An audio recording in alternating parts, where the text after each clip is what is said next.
Welcome to the first episode of Growth Horse. Here we'll be talking about everything that's related to data, growth, business, and profitability. We have our first guest, Abu Nuh, very well known in the business industry. Study as many books, do as many courses, have as many mentors as you want. Until you do business, you don't know business. He has got a very good business that deals with bikes, also known as AK Bikes.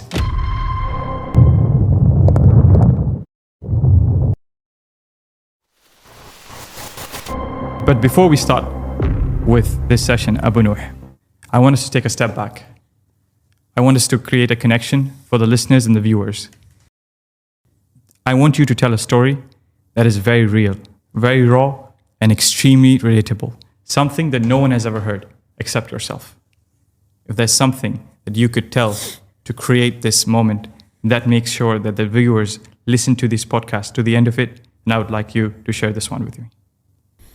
الحمد لله رب العالمين والصلاة والسلام على سيدنا ونبينا محمد وعلى آله وصحبه أجمعين. Thank you for having me, Mujahid. I love the name, Growth Horse. All right, we're going to try and make the story around horses then. You want a specific story, a specific event? Anything, yeah. Event. No, you told me anything, but there's too many. Yeah, event, experience, something, yeah. You said extremely relatable. Extremely relatable, yes. Tamam. I'll share a story that resonates with me after the video we shot with Shihab. And we have chess in front of us, so it's connected. There's a brother who I got in touch with at Eid Salah, last Eid, al-Fitr. By the looks of it, you wouldn't be able to tell this person is a C-suite executive of $1 billion company. But he was. And I've never met the brother, but I've heard about him because I know someone in his family personally. Getting introduced to that brother was a very unique experience because, as I mentioned, he doesn't come across as someone of that caliber. But when you speak to him, you notice that he's very different and he stands out in the crowd. And subhanAllah, after getting to know who he was actually, I knew that this is someone not only that I want to have in my network, but someone that I want to connect with immediately. And thinking like a chess player that I used to be, I realized I have to make certain moves and certain actions to be able to have a meeting one-on-one with this brother. Subhanallah, I reached out to the person I knew in his family, and in conversation, I got his contact. And getting his contact is not enough, because if you know of any businessman, let alone someone of that caliber, you'll know that it's not easy to get through to them, and calling them, messaging them might just be a waste of time. I did some research about him. Now that I knew his name, you have to start the game, by the way. Otherwise, it's going to be very boring for the viewers. I got to research his current situation, where he works, what he's up to, his investments, stuff like this. And I found out where he worked. And through that, I was able to get through to his EA. All right. And I was able to schedule a meeting that was scheduled for about half an hour. Okay, very good. And I knew this was a golden opportunity. For sure. So I jumped at it, and whatever I had in the way of it, I rescheduled. Entering his office and the building of this company was like, again, an experience I've never had before. It's like entering a palace. Luxury and well, luxury wouldn't be the word. It's just prime. It's like high security. Okay, okay, that way. It's difficult to, accessibility is low. You can't just get in and do what you want. You have to. There's a background check. There's a lot of checks, a lot of formalities. Yeah. A lot of checks you have to get through before you can even enter the building. Yeah, subhanallah. They made me fill out a form, waited for another half an hour. Alhamdulillah, I was early. And eventually, I was able to jump on a call with him and tell him that I'm in the building. Where should I meet you? So he asked me where I was, told him where I was. He sent his EA to come and collect me and walked through some mazes, through some high VIP offices and got through to him. And the reason I'm mentioning the story in its entirety, because I'm giving you, the viewer, a POV into how the experience was for me. Perfect. And by the time I got to his office, we were already past the scheduled time. So I was worried that maybe he doesn't have time anymore, because people like that, for you to even squeeze in 10 minutes with them is a big deal, let alone a half an hour meeting, which now is missed because of all the delays at the building. So I asked him, how much time do we have? And he said, we have about half an hour to 45 minutes. Alhamdulillah. Alhamdulillah. We started the meeting. We grab a cup of coffee, he orders some, and he gets a call. Oh, no. Time's wasted. And he's working. This is like, we're talking 11 a.m., 11:30 a.m. He's working. And he gets a call and he says, I'll be back. Oh, I know. I was sitting in his office 20 minutes, 30 minutes. And I was like, all right, I'll try it again next time. That's it? He comes back.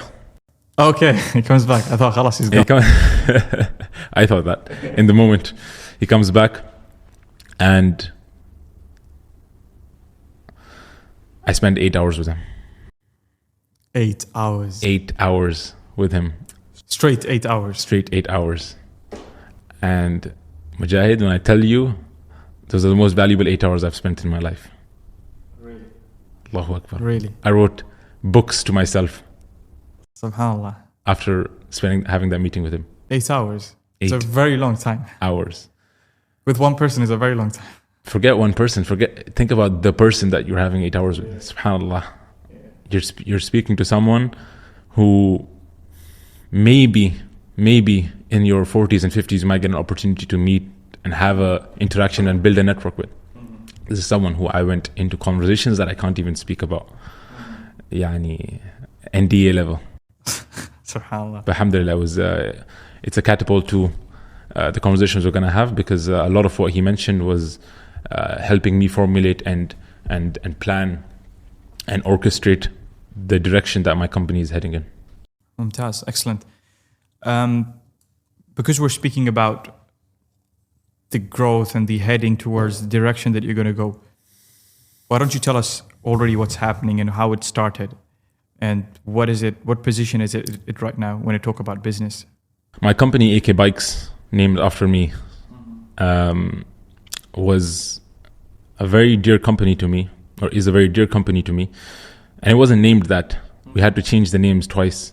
Okay. Due to legal issues. We had some competitors who had similar names that I wasn't aware of. And we had to change the name a couple of times. But it's AK Bikes now. The company grew from a small bedroom in an apartment in Sharjah to the back of a villa in Dubai to, alhamdulillah, now our flagship location in Ramul, a 1,500 square foot warehouse, double story. And inshallah, there's plans to expand to neighboring countries. We're seeing cycling as a sport boom in places like Bahrain, Saudi Arabia, Qatar, Kuwait, etc. Oman, which we have a retreat in August for as well, a biking retreat in Salalah, the paradise of the Middle East, as they say. Wow. Alhamdulillah, the company is growing, we're expanding, and we have some expansions, physical expansions, and some technological expansions as well. Inshallah, we'll deep dive into more of this in the coming questions. As far as I know you, I've known you through AK Bikes. I've known you through personal relationships and AK Bikes, but as business, I know only AK Bikes. For sure, you've had other business opportunities.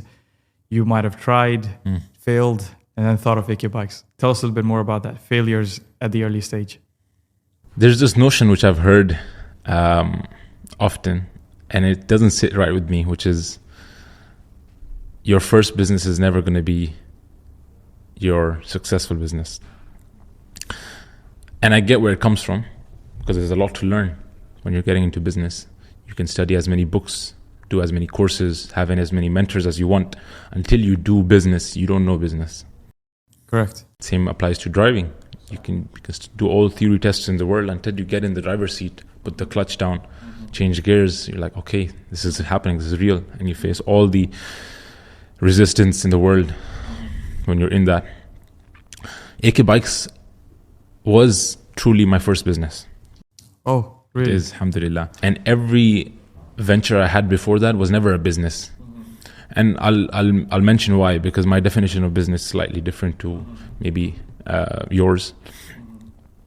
But I had streams of income in the past. Either being employed in temporarily, part-time, some places full-time, or freelancing, or commissions, etc. I didn't consider any of those as businesses. And they ranged from things like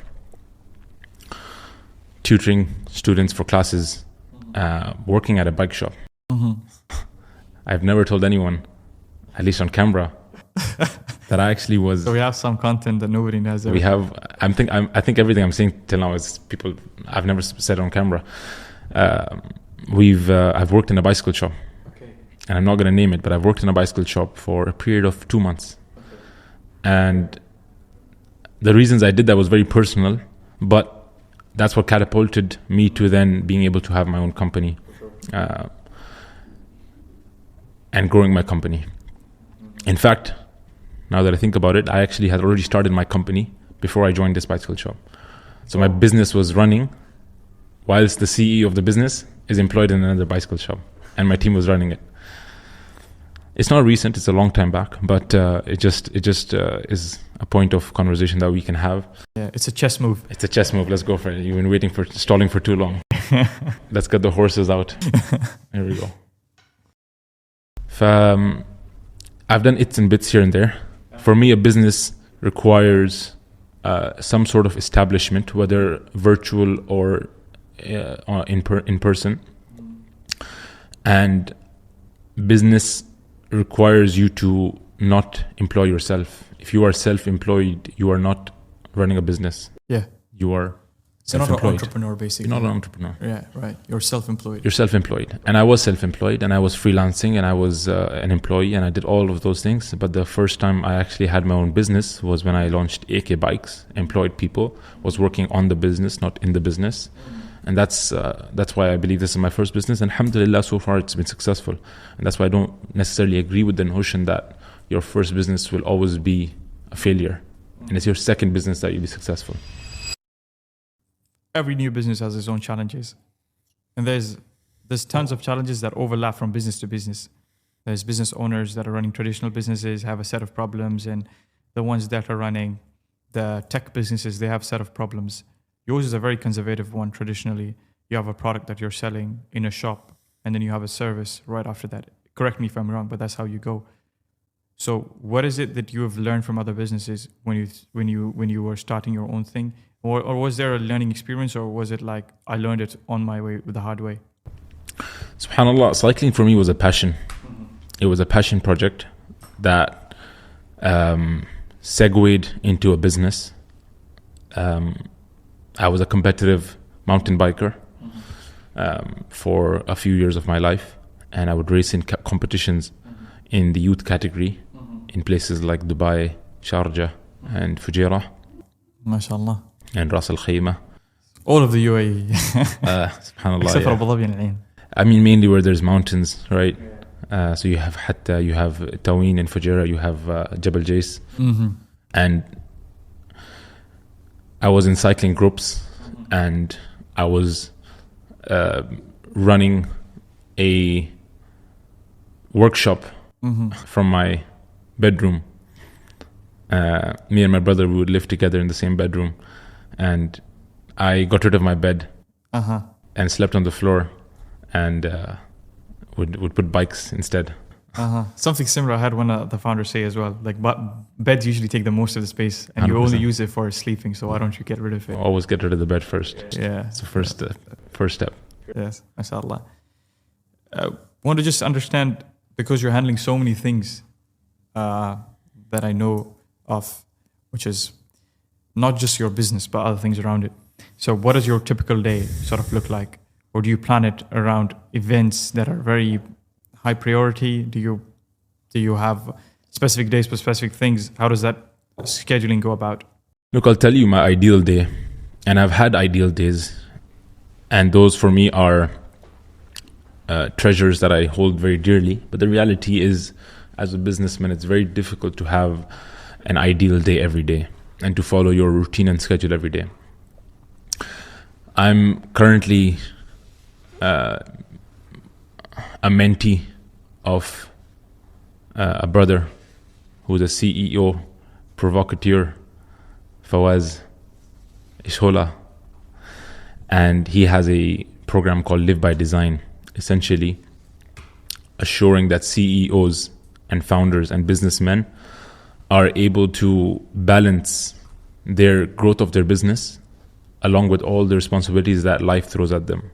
And not just that, one of his main goals is to make a person, a CEO, a businessman, work 4 times less than they currently work in terms of hours and duration, but the output is 3x their income. And that's his average results of his mentees. So currently I'm in a phase where I am trying to live by design and have a schedule. But if you ask me of my ideal schedule that I've had every now and again, it starts early, in the early hours of the day, because that is the time which is most blessed. Right. And it is the time when Allah Azza wa Jal descends to the lowest heaven. Correct. And so if you're a businessman and you're not asking the one in whose hand your sustenance is, then you're running behind a mirage. Mm-hmm. Right. And I try to have the early hours of my day focused on myself, when no one is disturbing me, my team members are not calling me, my customers are not, ordering.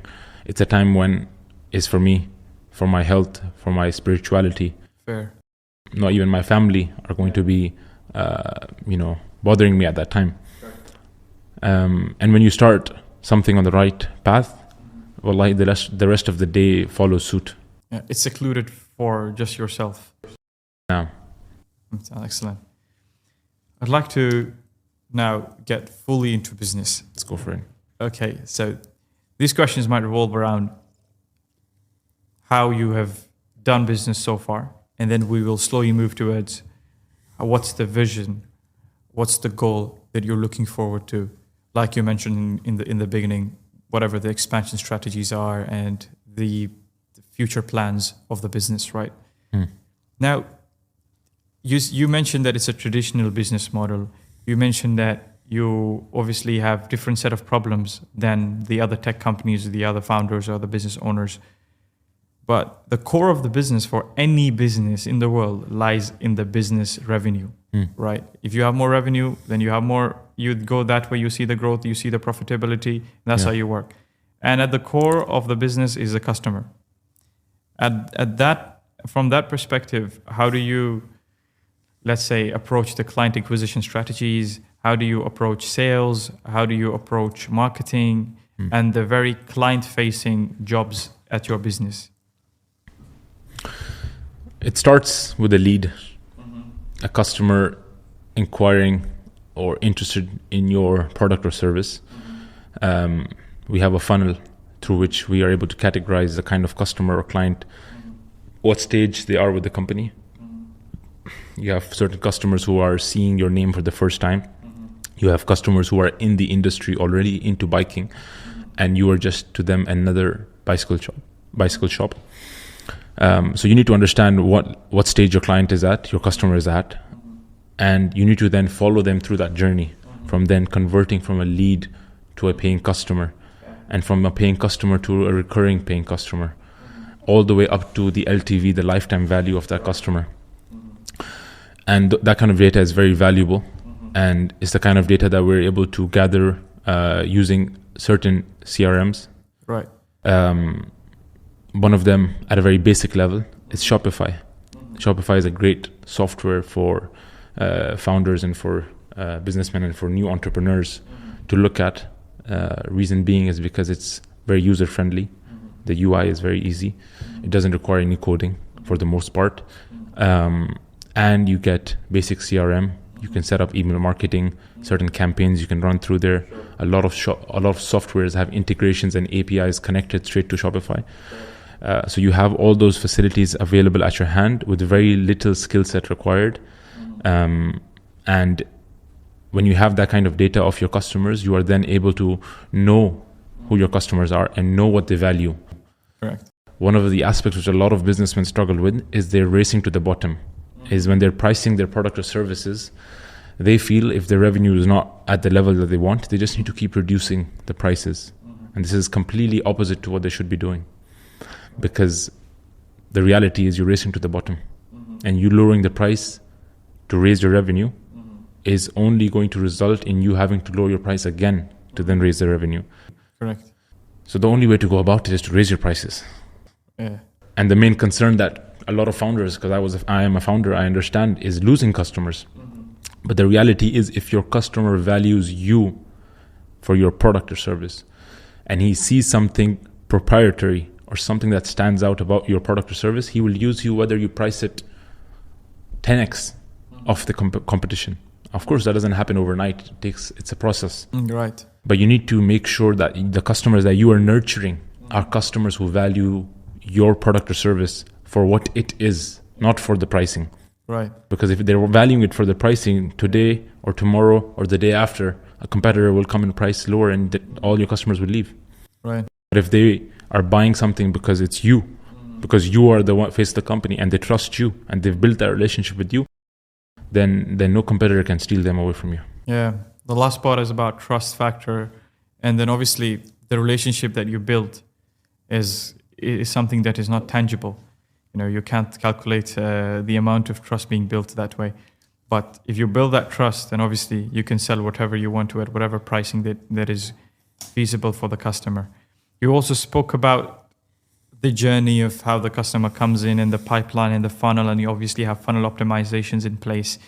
Can you speak a little bit more about the problems you probably face during this long process of getting that lead to actually making that customer paid? I think fundamentally one of the struggles that not just I, but a lot of businessmen make, especially when you're just starting out with it, is you don't get high quality leads. Especially when you're working with certain agencies and certain individuals who are excellent at delivering certain metrics, such as views, clicks, CTR, amazing metrics. But the reality is the leads are such low quality, Mujahid, that you'd be better off not even starting. I mean, forget ROAS, your ROI, your time has been wasted. Right. You know, secondary is your money. Yeah. But the amount of time that you waste in just working with low quality leads, because converting them is not just a pain, it's not worth it. The LTV does not make sense. The lifetime value of that customer does not make sense. The word of mouth won't make sense for you. All the steps which helps a business grow and scale are missing. The fundamental elements are missing. And so I think one of the most important things which I struggle with currently, and I think a lot of founders would relate, is having high quality leads. And high quality leads are more important than your views, your followers, your likes, your comments, your engagement, your CTR, your clicks, I mean, there's so many terms right now, right? Yeah, all the marketing metrics. All the marketing metrics. None of them matter if the leads are low quality, you know? And in the essence of having different softwares that you mentioned, also Shopify, and then you probably have certain CRMs in place, and then you're using maybe Sheets or Excel, whatever, a very old school software in place. And then you have all of these integrated together that you said, APIs, and now you have ChatGPT integrations as well, where you have AI do a lot of stuff as well. Has there been any difficulties for you? I know that you're a techie, but for your team to actually stand up to this and understand all of this and constantly update themselves and upgrade themselves with these changes? Is there something that you do to, you know, train them, nurture them in this way, that they're always tech savvy, or you are very traditional, old school founder that is good with pen and paper? Definitely, this is a struggle that I face, where so that my team, I feel, are falling behind with the with the aspirations and the goals and the objectives that I may have. And it's not too hard to understand and resonate with that, or to understand the reasons behind that. I mean, I've studied artificial intelligence at an undergraduate level, so I definitely do have an understanding and an interest towards it that people wouldn't normally have. And that's why it's very important to employ the right people.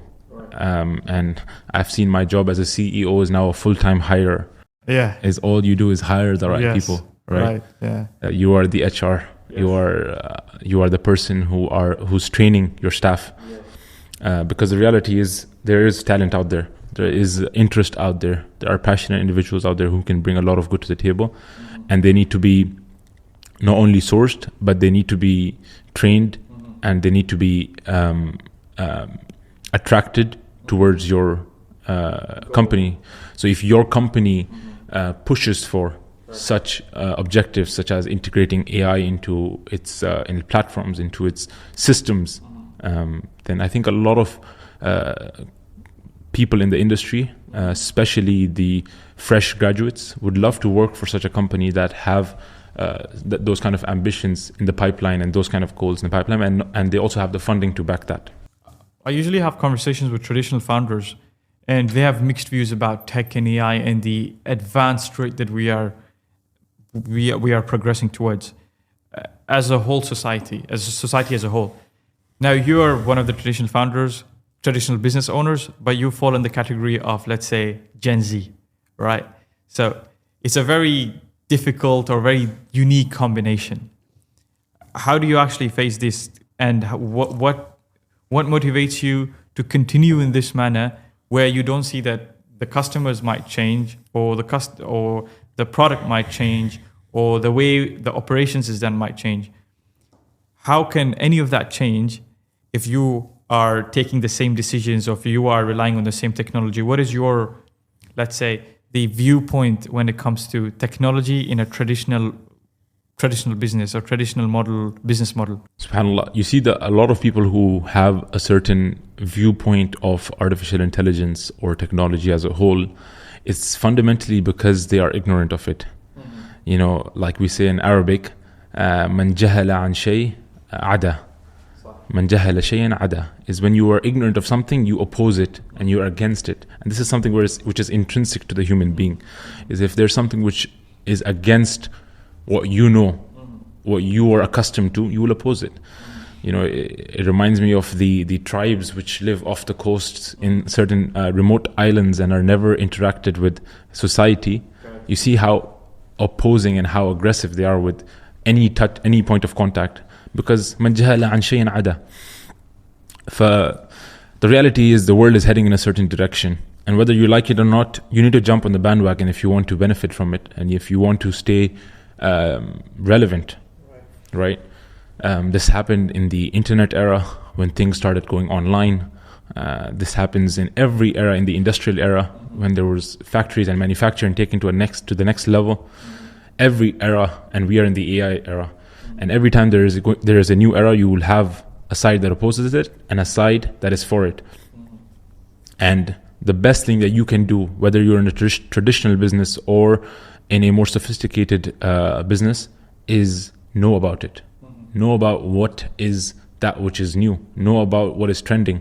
Know about the facilities and services you have. Right. When you know about it, you will yourself see places in your traditional business or your sophisticated business where you can apply those strategies. Certain softwares that you can utilize. You know, ChatGPT is one you mentioned. There's multiple. The Google Studio is one that I just found out about recently.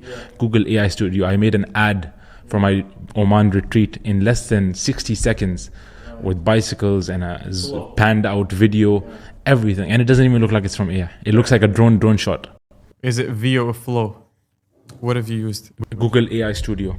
Google AI Studio, not any other software. That's the one I use for the ad. Okay, there's many, okay. But there's many, and subhanAllah, I've seen one as well recently. Utilizing these are game changers. And those who get worried about AI, you know, I studied a course called AI for Business Leaders. And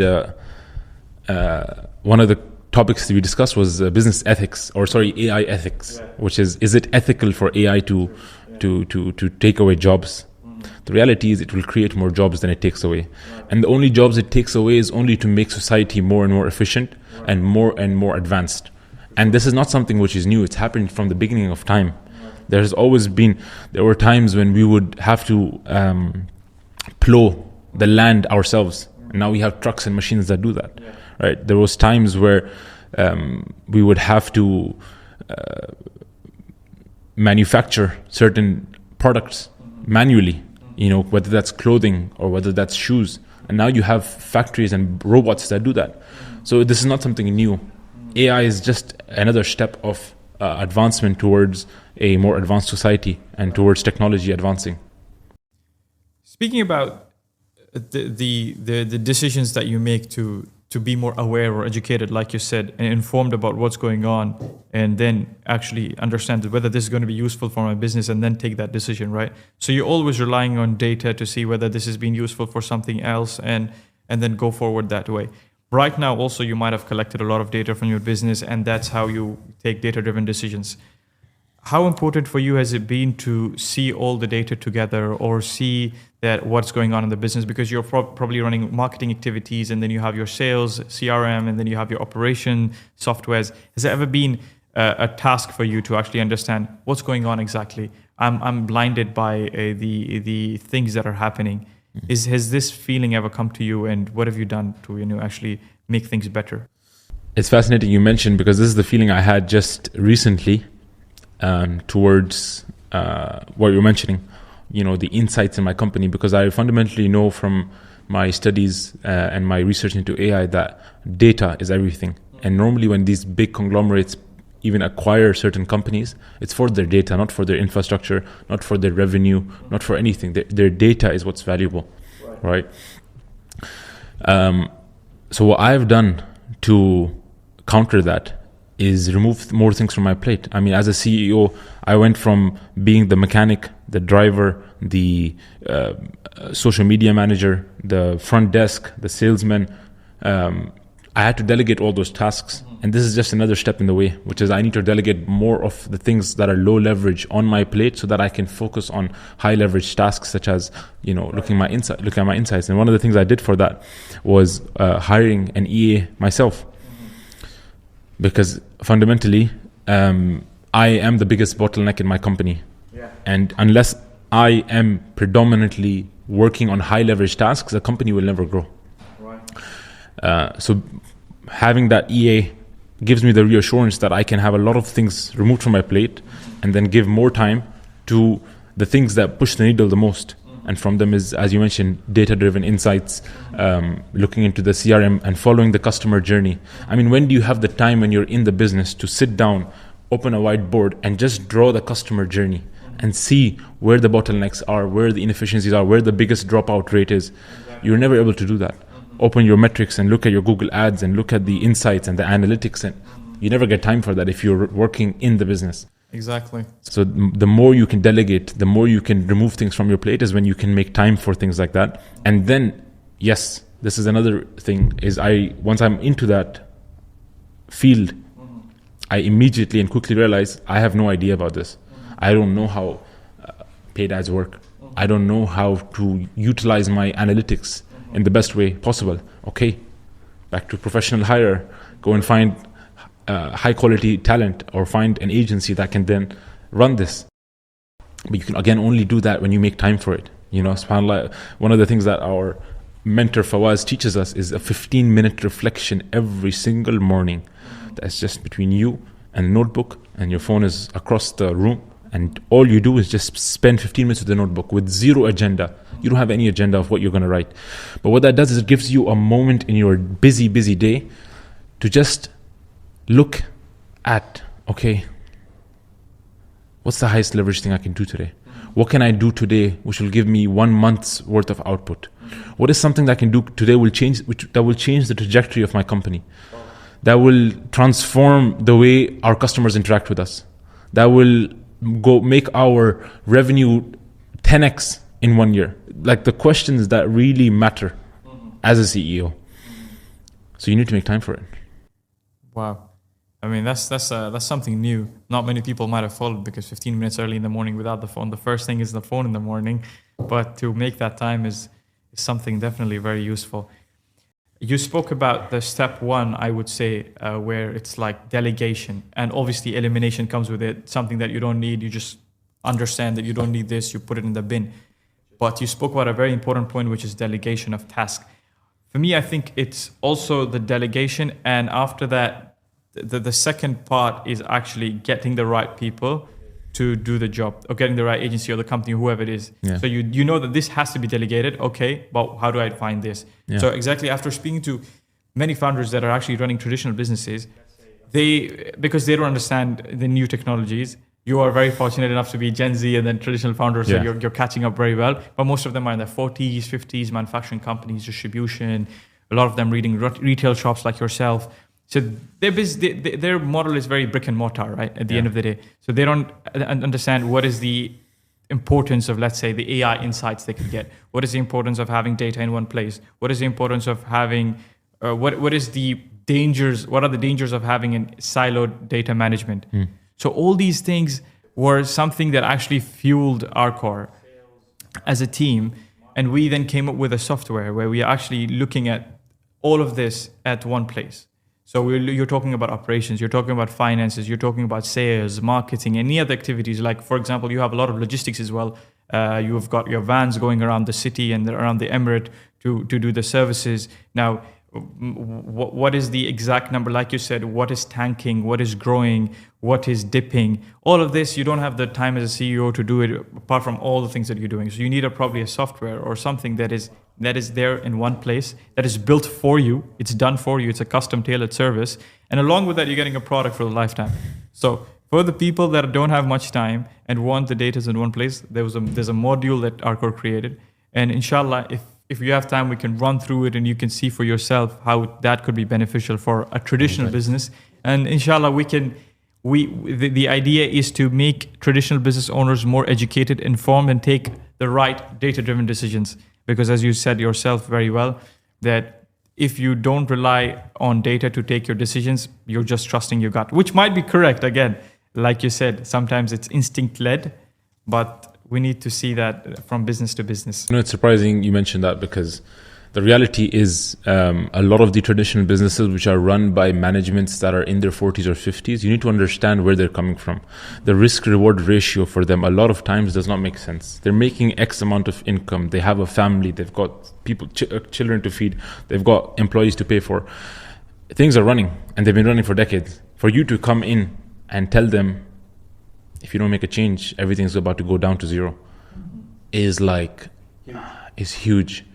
And for them to make a change, you'd be surprised how many traditional business owners would not even be willing to have a social media page.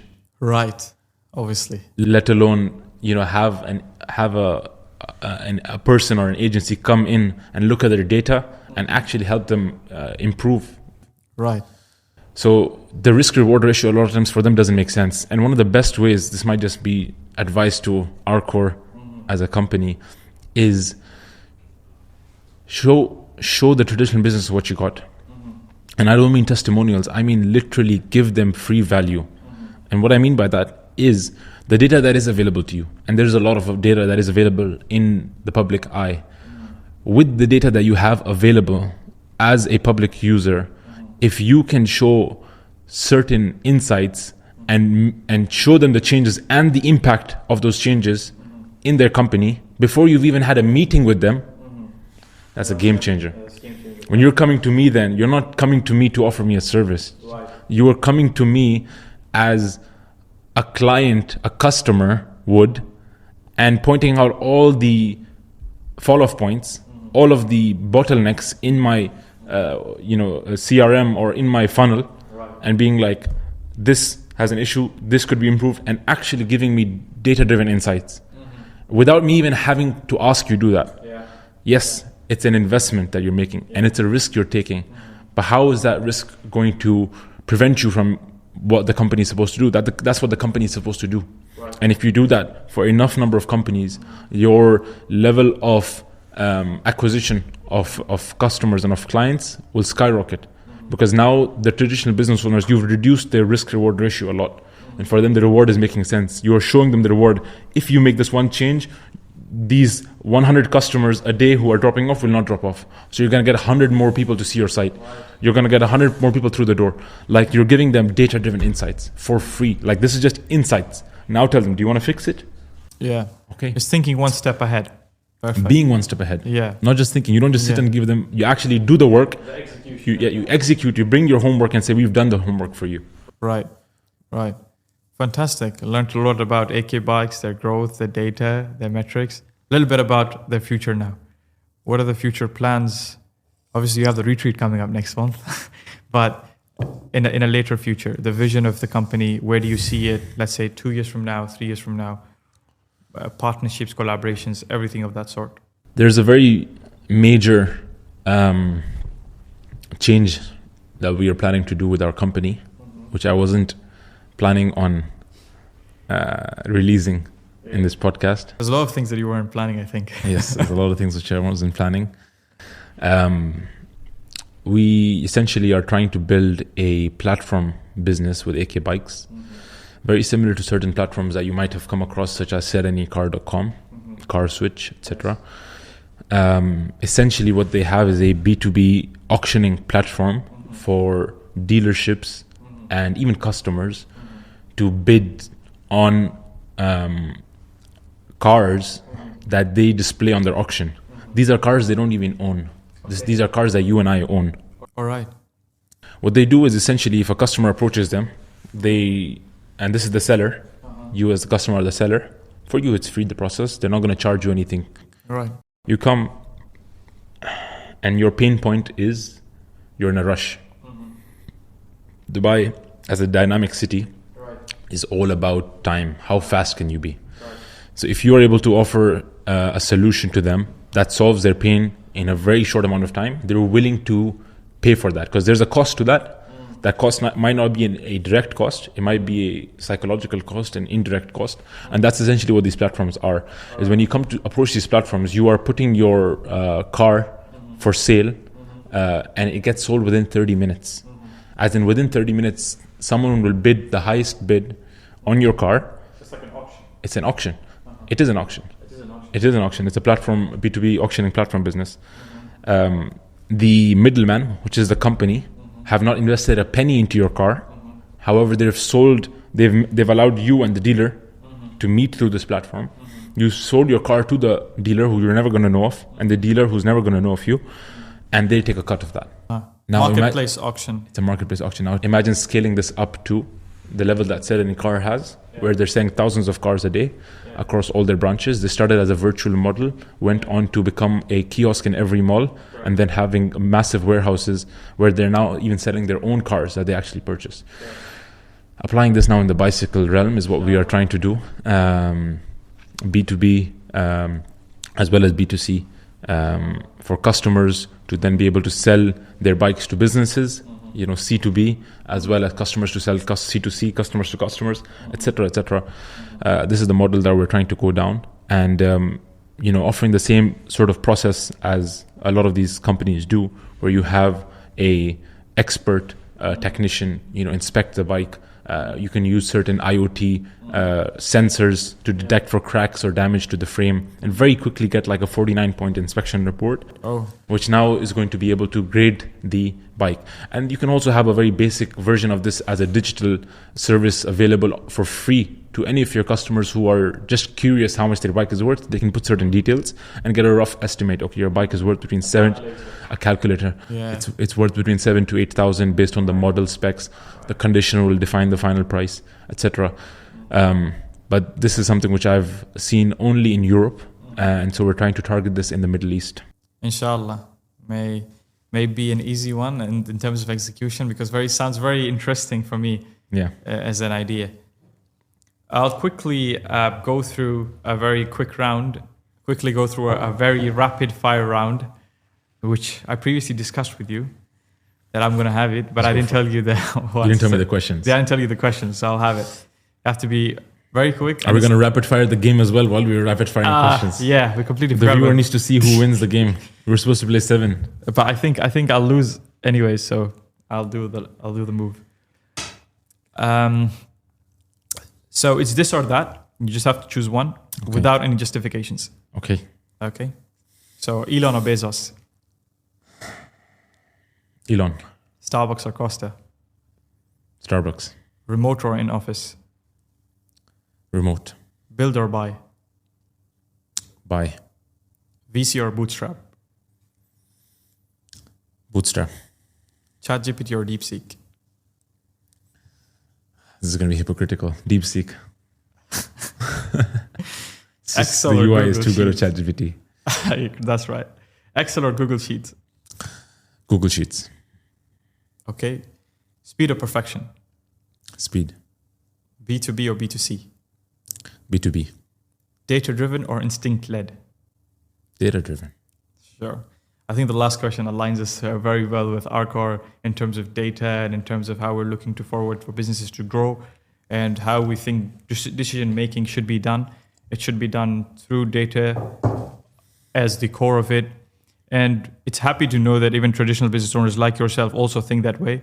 And so, like you rightly mentioned as well, that it's about education and information awareness that needs to be created around this, and the risk to reward ratio, which is on the line for business owners that are above 40s and 50s, where they have more responsibilities on their plate. So it was great chatting with you. All I'm requesting you is that you have a very nice personality and people would like to watch more of you. If there's any place that you're sharing your content, if they can see the journey documentation that you're doing or any progress that your business is making, I think the viewers would like to see more of this. So if you could just give a shout out quickly to yourself and your business, that'd be great. I'll make my shout out on one condition. Yes, definitely. That you also start a page of your own because you have a better personality. And I think the audience would love to have him on camera. Isn't that right? So we're going to have Mujahid Al-Sayed work on his page. He already has a page. Work on his page and regularly post. How many? Three posts a week? 3 weeks a week would be good. But yeah, you guys can follow me at abunuh.ae. That's abunuh.ae on Instagram and TikTok. And on YouTube, it's abunuh_AE. You can also follow our page, akbikes.ae. Mm-hmm. Across Instagram and TikTok, and akbikes_AE for YouTube. Mm-hmm. And website, we've got akbikes.ae. That's first fantastic. You got and the name. abunuh.ae. We've got the domain. We're working on the page. That's perfect. Yeah. That's very nice. Thank you so much.